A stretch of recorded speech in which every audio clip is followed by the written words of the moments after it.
Good evening, everyone. It is Sunday night, and it's the end of what was a very active and really enjoyable first week of our diversity class. At least it was enjoyable for me, and I hope it went well for you as well. It was certainly active, and what I'd like to say right off the bat is this is an active group.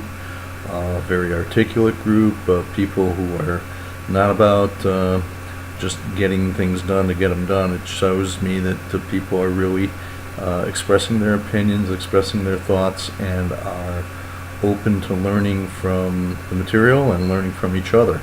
And I think that's what's going to be so important. I may have mentioned in my opening comments last week how much I value discussion, and this week proved it. I just took a couple quick notes. It's about just a little after 9 p.m. And just a little after 9 p.m. and our two discussion boards and our introductions, we have over 300 entries. And myself, I've had to create over 75 myself in order to make sure that I'm communicating with everybody, and I sincerely apologize if I missed anyone. I don't think I did, and that's the way I think it should be. And also, I really want to express my thanks to everybody who took my questions and in the light that I asked them. I think one of the things I think we can do, and it's almost easier to do in an online format than in class format, is to make sure that we ask and answer questions. This is how we're going to learn. This is how I've always learned. This is how I think people in general ought to learn, and it's going to come from each other. It's not just from the material. So I just can't tell you any more about how pleased I am with the way this first week went. I hope it's meeting your expectations, and I certainly expect it to continue. Now, just a little bit to review the material. It was introductory in nature, but I think a lot of us introduced ourselves or reintroduced ourselves to some definitions, some concepts, some issues that, we see them every day. And in seeing them every day, we sometimes take things for granted, and we take the attitude, oh, that's just the way things are. Or maybe if you're a little bit more experienced like I am, it's, oh, that's just the way things always have been. And what I think we're starting to see is that we don't need to settle for that. And we are starting to see the value in understanding the whole concept of diversity and what it can bring to a workplace and to the larger communities around it.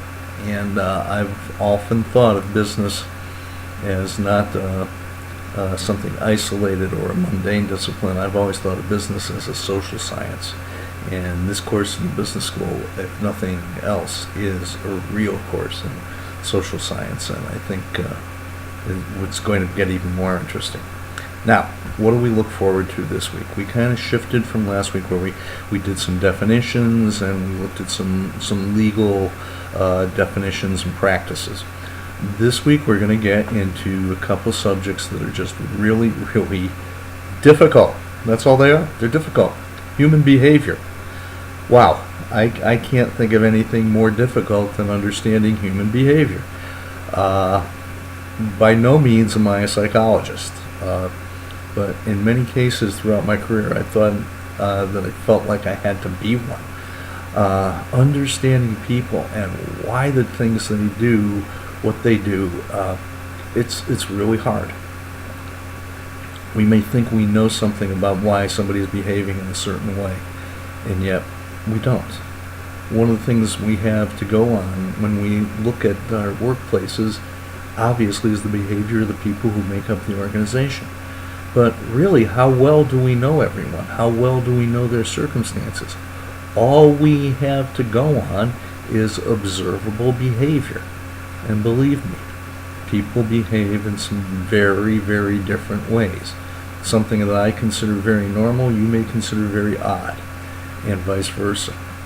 So it's going to be very interesting for us to start understanding why people do things, and I think the more we understand the why, then we understand the how, and then we can come into the idea of how can we affect positive change in our organizations by affecting our own behavior, because it's our own behavior that's going to affect the behavior of others.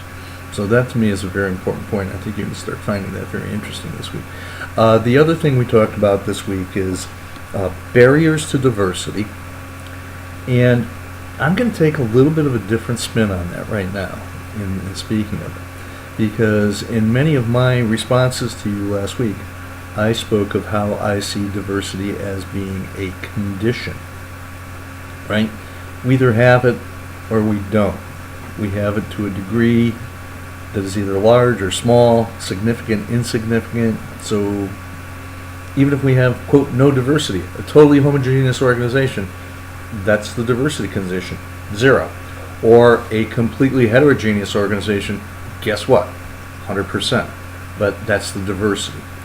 And I began to think about it when I saw the titles, when we looked at things, and we talk about barriers to diversity. The way I think of it is people aren't erecting barriers to diversity.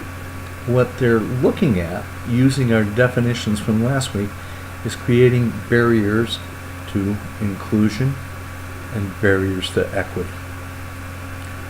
When you avoid diversity, you don't have to be inclusive. You don't have to be equitable. So creating barriers to diversion is not so much to diversity, is not so much being opposed to the diversity. It's being opposed to what diversity requires of us in order to be effective citizens of whatever community we are in, whether it be our own families, our own businesses, our greater community, our country, the global community.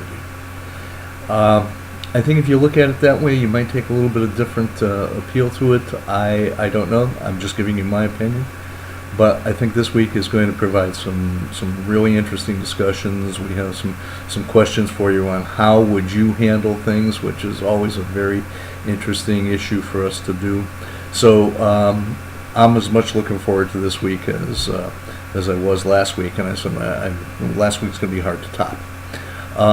When it comes to the writing assignments that you're starting to engage in, let me just let you know I'm going to be using the rubric heavily to evaluate papers and be as objective as I can. But guess what? We talked about human behavior. I'm human. There may be some subjectivity, but I'm always open to questions and what I think is fair, and I'm going to try to be as fair as I can. That's the only promise I can make to you. The other promise I can make to you is I will try to get everything graded no later than Thursday. My real target is Wednesday, but I'm looking at some statistics that tell me when people got into the course more than any other day. It looks like Wednesday is the big day, probably because that's when the first discussion posts are due. So my target's Wednesday. My ultimate goal, Thursday. You should have your grades posted for you so you know what to do coming up. And I think that's the other fair way of approaching it. So please get in touch with me. Many of you have through the Ask the Professor discussion board, and direct email is always the best way to get me. And that's about it for tonight. Great first week. Couldn't ask for better. And I'm sure it's only going to continue. Thank you very much.